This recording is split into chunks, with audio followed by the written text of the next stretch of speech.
What comes to mind when you think of habit? Welcome to Parenting Matters Now, a source of parenting advice a few minutes at a time. Hi, this is Dr. Roger Smith with Parenting Matters Now.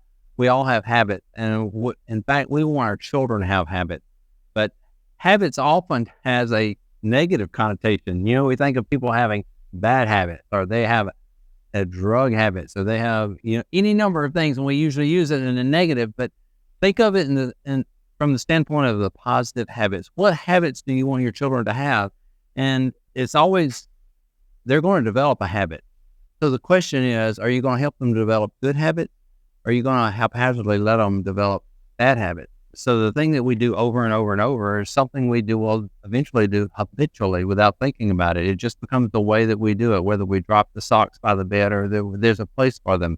Whether we put our clothes away or that we let somebody else do it. Whatever it is that you would like for your children to do, develop a plan for helping them to do it repeatedly and doing it the exact same way each time. In sports, we call that muscle memory. And we use that in a very positive way as far as sport. You got to hold the ball a certain way or position yourself a certain way, do it 1,000 times, and then you get to where you're not doing it. You're not having to think about it.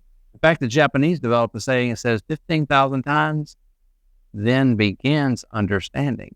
It underscores the importance of repetition. And we as parents have the opportunity to help our children develop good habits.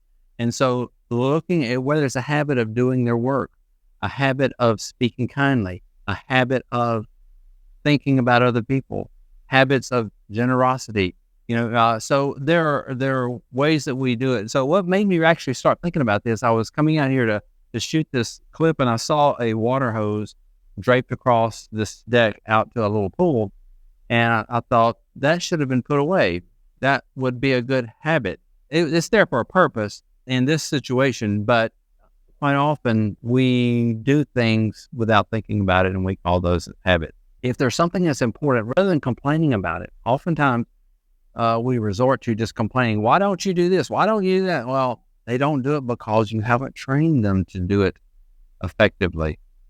Telling them once or twice isn't enough. It is doing it with them, explaining the value of it, doing it again and again and again. And I recall the time where I taught my oldest son to hang up his pants, and that every time he was to change clothes, I went with him to his room and stood with him in front of his closet, and we practiced how to hold the hanger, how to put the seams of the pants together, how to slide the hanger down the pants and fold them over without creasing them, and then put them on the rod.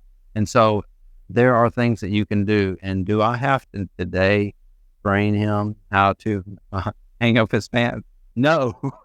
In fact, that's why we did it before. We did the investment early on so that we wouldn't have to keep being aggravated by it. So if you're having aggravations, there's an opportunity.